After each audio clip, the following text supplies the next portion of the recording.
dispose Est-ce de que tu moyens peux mettre en très 3D? puissants pour le faire. Il faut mettre des mots sur ces formules, pardon. On tirera toutes Non. les conséquences. Merci Est-ce Zarboni que ça pour veut le dire seum. que la France, à ce compte-là, défendrait ce qu'on appelle le bazooka commercial, l'idée de mesures de coercition à l'endroit des entreprises américaines? Alors d'abord, quand on veut dissuader une menace, on ne met pas toujours des mots sur les instruments qu'on utiliserait.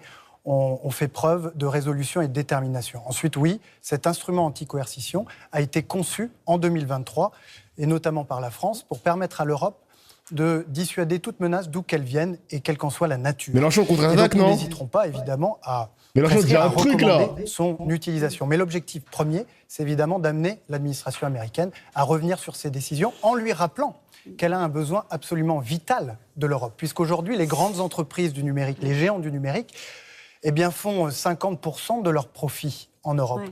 Et aujourd'hui, c'est en grande partie l'Europe qui finance l'économie et le budget américain. Vous y croyez, Jean-Luc Mélenchon? N'empêche, ouais, vouloir faire un gros clash comme ça avec les Américains, il veut faire passer... Enfin, il est en train de nous expliquer que les Américains ont vraiment besoin des Européens, avec les gens du numérique, les entreprises américaines installées en Europe. Ouah, ça, franchement...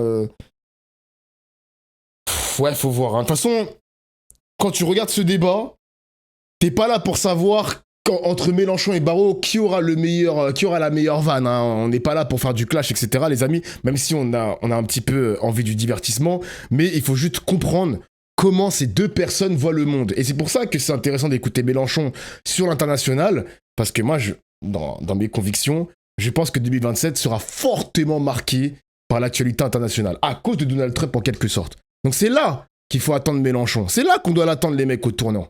Eh Ah, oui. la force de frappe de l'Europe qui dit on va revenir sur le Faut parler du fond, là. le traité sur les Là, droits on de est douane. engagé dans un bras de fer.